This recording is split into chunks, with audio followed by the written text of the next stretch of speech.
Solo: A Star Wars Story. Like I said in yesterday's video where I talked about Rogue One, I am taking a look at every single Star Wars movie that has ever come out.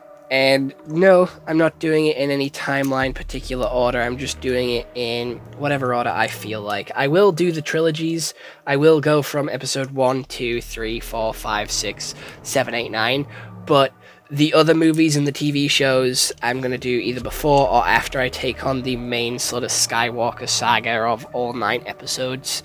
But yeah, today I wanted to take a look at Solo because we took a look at my favorite Star Wars movie yesterday, and I wanted to take a look at one of my least favorite ones. Okay?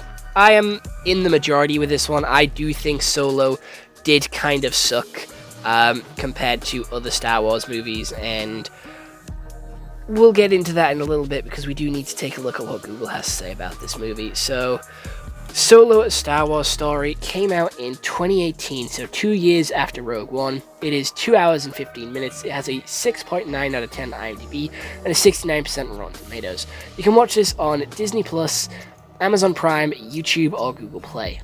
In a galaxy where hyperfuel is in high demand, Han Solo gets involved in a large-scale heist within the criminal underworld and meets individuals who change his life. So how this story starts is with Han Solo. He's got a girlfriend who's on a planet, and they get drafted into war. One of them gets kidnapped, and he tries to fight his way out. He gets caught by the Empire, and he meets Chewie in a cave. He then meets a group of rebels, and he sort of tries to do a train heist with them.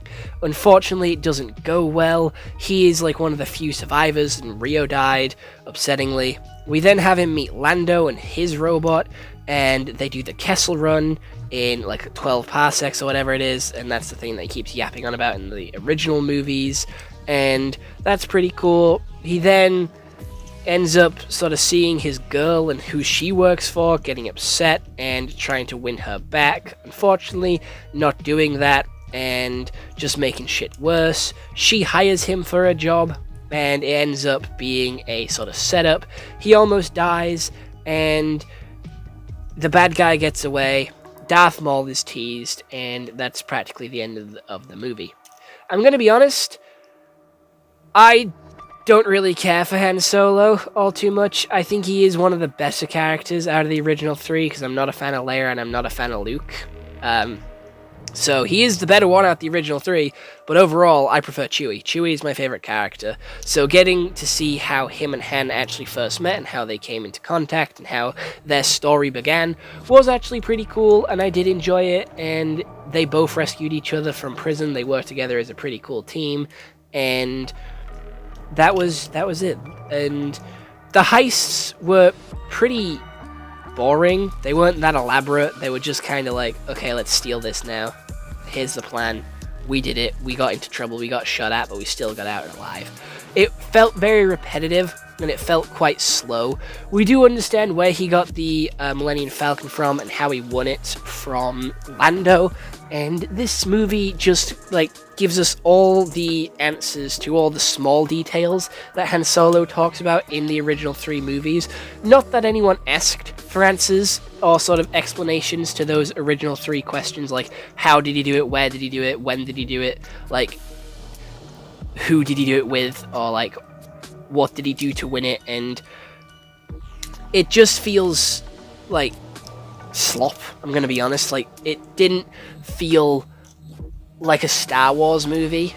There was no Jedis in this movie. There was no sort of focus on Jedis or the Force. It was, again, all to do with Han Solo and the smugglers and the sort of gangsters of the Star Wars universe, which I'm not that interested in. We did get to see Donald Glover as Lando, which I think is the best thing to come out of this movie. I think he did a pretty good job at a Lando, and I would like to see more of his version of Lando, maybe a little series on Disney Plus of a history of Lando. But again, I don't know what they could do without making it as boring as this, because I really did like this one. The story was very all over the place with everything that they tried to cram in and everything that they tried to do.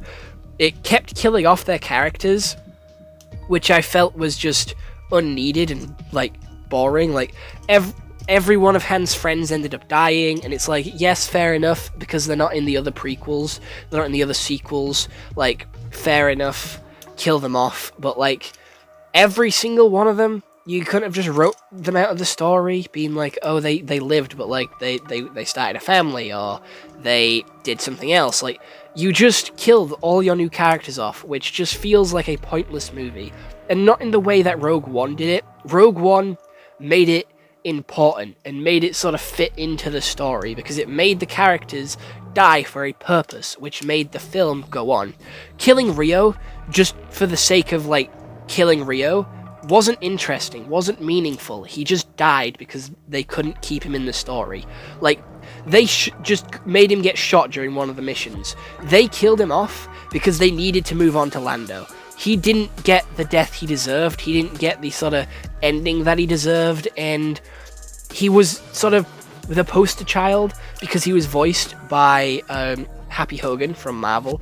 Jon Favreau, he was voiced by him, so he got a poster, which made him seem like a big character. So it's kind of like this movie catfished us, or sort of put us into this position where it sort of gave us false hopes. Because I have the Rio Funko Pop, because I actually liked Rio's character, and I am upset that he did die. And a lot of marketing material and like toys and Lego sets and sort of promotional material did revolve around Rio, and he wasn't even in it for that long. He did one mission, got himself shot, and died. That was it. That was it. He died. The acting was good. Like, the acting wasn't terrible. The writing was a little cheesy at points and a little bit cringe with some of the things they were saying. It just didn't feel like a Star Wars movie. I am going to be honest. It did not feel like a Star Wars movie. Like, it felt like it should have been something else with Star Wars slapped on top of it. It did have a tease for, like, Darth Maul as well, which I don't get.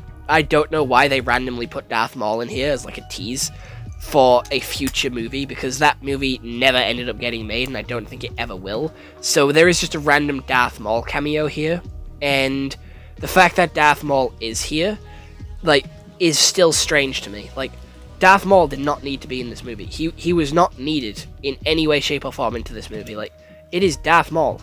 Why is he here? Like, he's just not needed. Like, why? Why add Darth Maul? It kind of felt forced into doing that, like an end credit scene in Marvel. It kind of felt like they were trying to do a Marvel and sort of get people to hype up and be like, oh my god, it's Darth Maul! I know that guy, he's so cool! I love Darth Maul! Yeah, Darth Maul! Can't believe he's in this movie! Exactly, I can't believe he's in this movie, why the fuck is he here? They just threw in a random character and was like, hey, cameo, everyone will love that, Easter egg, haha, Darth Maul. And I'm not a fan of that type of storytelling or that type of stuff. Fair enough, it can be done well, like it was in Spider-Man and like it was in Deadpool. Having those characters appear but have influence to the story is good. But the way they did it for Darth Maul didn't add to the story, didn't give them any purpose, just kind of threw them in there to be like, hey, Darth Maul, look at him, he's here, and he's a big bad dude. That isn't impactful, that isn't meaningful, that doesn't do anything to the story. That's just putting something in because you can. Just because you can doesn't mean you should. The age-old sort of, like, saying, fable, I don't know what that thing is, quote, whatever, just don't do it. The characters, as well, just weren't as interesting, like the side characters that they added in. Like, Han Solo's love interest, I didn't care for. Like, I was like, oh, okay, Han Solo has a girlfriend before Princess Leia. That's cool. Okay, well, we never see this girl again, and he gets with Leia, so that's brilliant. She's only here to sort of cause conflict for this one movie, and we'll never see her again. She doesn't actually die. She escapes, so it does prove that you can write characters out of the story and just have them not show up. They can be somewhere else in the galaxy. And it just adds to the list of, like, okay, it's changing a little bit about Han Solo and how Chewie met. That's cool. I like that. That's something that I cared to see. More Chewie is always welcome on my behalf. But who the fuck are these guys? Like, the sassy robot that Lando has is put into the Millennium Falcon, so it's like, okay, so her robot intelligence is still in the Falcon, and none of you have thought to take it out. And then it's like, okay, so who's actually flying then? Is it the robot or is it Han? I don't understand. Like, there is so many inconsistencies and random moments which just make you question, like, what the fuck? And they kill characters off or try and keep everything as accurate to how it is in the, like, original trilogy, but then they'll do some random shit which will be like a what the fuck moment just to try and add some depth. And that robot tried to be like K2SO with how sassy it was, but it just didn't hit the same, and it just didn't work as well as K2SO did, because it didn't have that gratifying sort of self-sacrifice death, because the character just was very basic. It didn't have the build up to it. It didn't have the sort of connection. It didn't have the audiences like connecting to the robot like they did throughout the entirety of the movie of Rogue One, and it just killed her off and put her into the Falcon, so she isn't actually dead. But other than that, I really didn't like this movie. I'm gonna give this one a pretty abysmal, like, 4 out of 10. I don't recommend you watch this one. You don't need to understand Star Wars.